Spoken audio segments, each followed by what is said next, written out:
Hello students, इस lecture में हम लोग कॉस्ट फंक्शन को डिस्कस करेंगे। देखते हैं क्या होता है cost function. Cost of producing a commodity is the payment made to the factors of production which are used in the production of that commodity. वस्तुओं का उत्पादन करने के लिए एक फर्म अलग अलग प्रकार के इनपुट या आगतों का प्रयोग करती है। ये इनपुट जो होते हैं वे फैक्टर इनपुट या फिर नॉन फैक्टर इनपुट हो सकते हैं, कारक आगत या फिर गैर कारक आगत हो सकते हैं। लैंड, लेबर, कैपिटल, एंटरप्रेन्योर ये सभी फैक्टर इनपुट के अंतर्गत आते हैं, जबकि रॉ मटेरियल या फिर कच्चा माल और लेबर ये सभी जो हैं वो गैर कारक इनपुट के अंतर्गत आते हैं। एक फर्म द्वारा उत्पादन करने के लिए इन फैक्टर इनपुट और नॉन फैक्टर इनपुट ये इन पर जो खर्च करती है ये हमारा उत्पादन लागत कहलाता है। एक वस्तु के उत्पादन के लिए कारक आगत और गैर कारक आगत पर एक फर्म द्वारा किया जाने वाला व्यय उत्पादन की लागत कहलाता है। इसके बाद हम देखते हैं cost function. A cost function shows the functional relationship between output and cost of production. उत्पादन और लागत के बीच संबंध को लागत फलन के द्वारा दिखाया जाता है। ये है हमारा लागत फलन, जहाँ पर सी कॉस्ट को बता रहा है और क्यू आउटपुट को बता रहा है कि क्यू का संबंध सी से किस तरह से है। यदि आउटपुट बढ़ेगा तो कॉस्ट बढ़ेगी, यदि आउटपुट घटेगा तो कॉस्ट घटेगी। Types of cost. यदि हम टाइम के अकॉर्डिंग कॉस्ट को डिवाइड करना चाहें तो हम इसको दो तरह से डिवाइड कर सकते हैं, शॉर्ट रन कॉस्ट और लॉन्ग रन कॉस्ट। तो ये शॉर्ट रन कॉस्ट क्या होती है कि शॉर्ट रन कॉस्ट ये अल्पकालीन लागतें, ये वे लागतें होती हैं जिसमें जो स्थिर साधन होते हैं उनकी पूर्ति में परिवर्तन नहीं किया जा सकता। ये स्थिर साधन क्या होते हैं, जैसे कि भूमि, मशीन आदि, जिनको एक बार परचेस कर लिया तो इसको जल्दी ही दोबारा परचेस करना संभव नहीं होता, तो ये स्थिर साधन कहलाते हैं। परंतु इस समय परिवर्तनशील साधनों की मात्रा कम या ज़्यादा की जा सकती है। तो ये परिवर्तनशील साधन या वेरिएबल फैक्टर्स क्या होते हैं, जैसे लेबर है और रॉ मटेरियल है। लेबर की मात्रा प्रोडक्शन के अकॉर्डिंग कम या ज़्यादा की जा सकती है। रॉ मटेरियल यदि ज़्यादा प्रोड्यूस करना है तो रॉ मटेरियल बढ़ाया जा सकता है, कम प्रोड्यूस करना है तो रॉ मटेरियल कम किया जा सकता है। तो इन दोनों तरह के फैक्टर्स को मीन्स फिक्स्ड फैक्टर और जो वेरिएबल फैक्टर्स हैं इनके कॉस्ट को जब जोड़ेंगे तो शॉर्ट रन कॉस्ट निकल जाता है। दीर्घकालीन लागतें क्या होती हैं?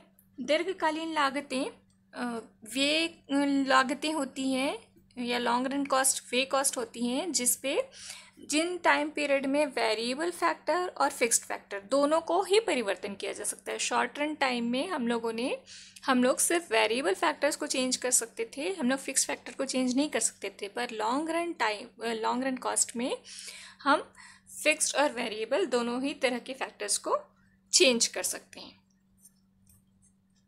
कॉस्ट को अन्य तरह से भी विभाजित किया जा सकता है, जैसे कि एक्सप्लिसिट कॉस्ट और इम्प्लिसिट कॉस्ट। एक्सप्लिसिट कॉस्ट बाह्य लागतें, इम्प्लिसिट कॉस्ट आंतरिक लागतें। तो एक्सप्लिसिट कॉस्ट वे कॉस्ट होती हैं या बाह्य लागतें वे लागतें होती हैं जो एक फर्म उत्पादन के लिए इनपुट को खरीदने के लिए स्पेंड करता है। इसमें फर्म के मालिक द्वारा दी गई सेवाओं को सम्मिलित नहीं किया जाता, जैसे कि इसमें किराया, मजदूरी, ब्याज, एडवर्टाइजिंग पर खर्च आदि को सम्मिलित किया जाता है। इम्प्लिसिट कॉस्ट या आंतरिक लागतें। आंतरिक लागतें वे लागतें होती हैं जो उत्पादक या फर्म का ओनर स्वयं वहन करता है, जैसे उसकी अपनी पूंजी जिस पर उसे कोई ब्याज प्राप्त नहीं होता, भूमि और मशीन का ह्रास आदि। Difference between implicit and explicit cost. Explicit cost क्या होते हैं? ये वो कॉस्ट होता है जो इनपुट को खरीदने में जब एक्चुअल में जितने पैसे खर्च किए जाते हैं वो एक्सप्लिसिट कॉस्ट कहलाते हैं। Includes actual money expenditure incurred by a firm in hiring और buying the factor it needs in the production process. और इम्प्लिसिट कॉस्ट में क्या होता है, ये एक्चुअल मनी एक्सपेंडिचर नहीं होते हैं, बल्कि जो एक फर्म का ओनर होता है उसके जो रिसोर्सेज लगे हुए हैं उस पर जो खर्च आता है वो कहलाता है इम्प्लिसिट कॉस्ट। इन इसको इन रिसोर्सेज को, इन फैक्टर्स को खरीदने में अलग से पैसे नहीं लगते हैं, बल्कि ये फैक्ट्री के मालिक की अपनी संपत्ति होती है जो इसने फैक्ट्री को रन करने के लिए लगाई होती है। सेकेंड है, it is explicitly shown in the firm's book of accounts and is thus called accounting cost. Explicit cost को हम अकाउंटिंग कॉस्ट भी कहते हैं और ये अकाउंट बुक में शो की जाती है फर्म की, जबकि इम्प्लिसिट कॉस्ट को फर्म की अकाउंट बुक में शो नहीं करते। It is payment concept, it is receipt concept. और इसके एग्जाम्पल्स है, एक्सप्लिसिट कॉस्ट के एग्जाम्पल्स है wages, rent, interest, insurance etcetera. और इम्प्लिसिट कॉस्ट के एग्जाम्पल है wages of self labour, rent for self owned premises etcetera. अब देखते हैं टोटल कॉस्ट क्या होता है। कुल लागत तीन तरह के शॉर्ट रन कॉस्ट होते हैं, टोटल कॉस्ट, एवरेज कॉस्ट और मार्जिनल कॉस्ट। इसको हम लोग TC, AC और MC भी कहते हैं। जो टोटल कॉस्ट है वो टोटल फिक्स्ड कॉस्ट और टोटल वेरिएबल कॉस्ट का सम होता है।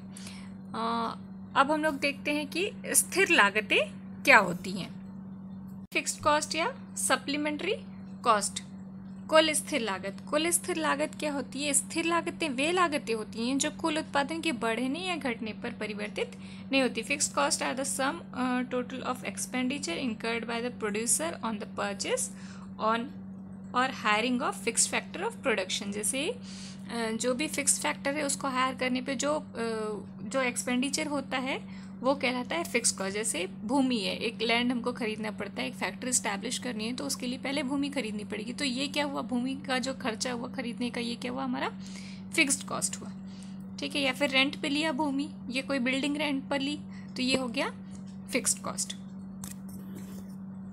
फिक्स्ड कॉस्ट को हम ग्राफिकली इस तरह से रिप्रेजेंट कर सकते हैं। वाई एक्सिस पे हम लोग कॉस्ट बता रहे हैं और एक्स एक्सिस पे हम आउटपुट बता रहे हैं। ये टोटल फिक्स्ड कॉस्ट की लाइन है जो ये बता रही है कि आउटपुट लेवल कितना भी हुआ। यदि हम 1 यूनिट प्रोड्यूस कर रहे हैं तो भी टोटल फिक्स्ड कॉस्ट 10 ही होगा। यदि हम 2 यूनिट प्रोड्यूस कर रहे हैं आउटपुट का तो भी टोटल फिक्स्ड कॉस्ट 10 होगा। यदि हम 3 यूनिट प्रोड्यूस कर रहे हैं तो भी फिक्स्ड कॉस्ट 10 होगा। यदि हम 4 यूनिट प्रोड्यूस करें तो भी फिक्स्ड कॉस्ट 10 ही होगा। यदि हमको कोई मशीनरी है या फिर कोई बिल्डिंग है, बिल्डिंग जिस पर प्रोडक्शन काम चल रहा है, उस बिल्डिंग का रेंट देना है तो हम उस बिल्डिंग में चाहे 10 यूनिट प्रोड्यूस करें, चाहे 20 यूनिट प्रोड्यूस करें, चाहे 40 यूनिट प्रोड्यूस करें, हमको रेंट यदि उसका 1000 रुपीज़ देना है तो वो देना ही पड़ेगा, चाहे हम कितना भी प्रोडक्शन करें और ना भी करें। यदि हम प्रोडक्शन नहीं भी कर रहे हैं तो भी हमको जितना उसका रेंट देना है वो देना ही पड़ेगा। तो ये जो रेंट है वो टोटल फिक्स्ड कॉस्ट के अंतर्गत आएगा।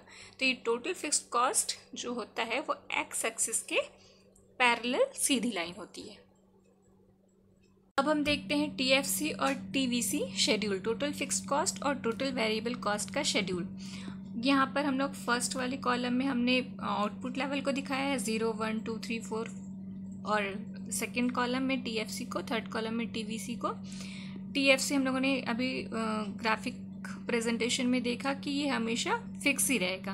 तो जब 0 यूनिट का प्रोडक्शन हो रहा है तो भी टोटल फिक्स्ड कॉस्ट 10 रहेगी, 1 यूनिट का हो रहा है तो भी 10, 2 यूनिट का प्रोडक्शन हो रहा है तो भी टोटल फिक्स्ड कॉस्ट 10 ही रहेगी, 4 यूनिट के प्रोडक्शन पे भी टोटल फिक्स्ड कॉस्ट 10 ही रहेगी। बट टोटल वेरिएबल कॉस्ट हम लोग देख रहे हैं कि जैसे जैसे आउटपुट बढ़ रहा है, आउटपुट का लेवल जैसे जैसे बढ़ता जा रहा है, टोटल वेरिएबल कॉस्ट भी बढ़ता जा रहा है। तो ये क्या हो रहा है कि शुरू में 0 था आउटपुट तो 0 टोटल वेरिएबल कॉस्ट, और जब 1 हुआ आउटपुट तो 10 हो गया टोटल वेरिएबल कॉस्ट, 2 हुआ तो 18 हो गया, 3 हुआ तो 30 हो गया, 4 हुआ तो 45 हो गया।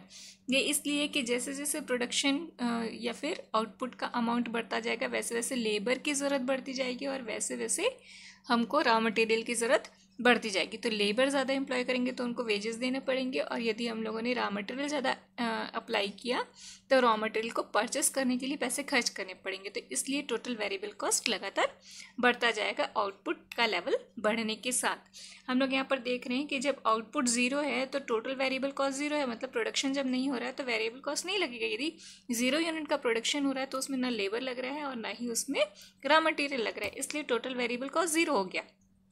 पर हम प्रोडक्शन कर रहे हैं या नहीं कर रहे हैं, हमने एक बिल्डिंग बना के रखी है जिसमें कुछ मशीनें स्टैब्लिश करके रखी है हम लोगों ने, तो हम उसमें प्रोडक्शन करें या ना करें, उन मशीनों का यूज़ करें ना करें, उसका डेप्रिसिएशन कॉस्ट हमको देना ही पड़ेगा और उस बिल्डिंग का रेंट हमको देना ही पड़ेगा। तो जब आउटपुट ज़ीरो होता है तब भी टोटल फिक्स्ड कॉस्ट चेंज नहीं होता है, और लेकिन जब आउटपुट ज़ीरो होता है तो टोटल वेरिएबल कॉस्ट भी ज़ीरो होता है। Total variable cost are those costs which vary with the quantity of output produced. Example of variable cost are cost of direct labor, running expenses like cost of raw material, fuel, etc. Variable cost are also called prime cost. Variable cost prime cost भी कहलाता है। अब हम देखते हैं कि variable cost का shape कैसा होता है। वेरिएबल कॉस्ट का शेप होता है उल्टे एस के आकार का। Difference between fixed cost and variable cost. Fixed cost क्या होता है? Fixed cost are anchored on the fixed factor of production like machines, building, insurance etcetera. जो कॉस्ट फिक्स्ड फैक्टर्स पर लगते हैं फिक्स्ड कॉस्ट कहलाते हैं, जैसे कि मशीनरी के परचेज पर लगा हुआ कॉस्ट। और variable cost incurred on variable factors of production like labour, raw material, transport etcetera. जो कॉस्ट वेरिएबल फैक्टर पर लगता है वो वेरिएबल कॉस्ट कहलाता है, जैसे श्रमिक की मजदूरी, कच्चा माल इत्यादि पर लगने वाला लागत। फिर fixed cost do not increase और डिक्रीज विद द राइज और fall in the level of output. Output बढ़ने या घटने पर फिक्स्ड कॉस्ट परिवर्तित नहीं होता, जबकि वेरिएबल कॉस्ट आउटपुट बढ़ेगा तो बढ़ जाएगा और आउटपुट घटेगा तो वेरिएबल कॉस्ट घट जाएगा। फिक्स्ड कॉस्ट हम लोग ने पहले ही देखा कि शॉर्ट रन में चेंज नहीं होता है, वेरिएबल कॉस्ट शॉर्ट रन में चेंज हो जाता है, हो सकता है। Fixed cost never zero when production is stopped. हम लोगों ने ऑलरेडी देखा था कि फिक्स्ड कॉस्ट ज़ीरो नहीं होता है, यदि प्रोडक्शन नहीं भी हो रहा है तो भी हमको मशीनरीज का डेप्रिसिएशन देना ही पड़ेगा, हम लोगों को बिल्डिंग का रेंट देना ही पड़ेगा।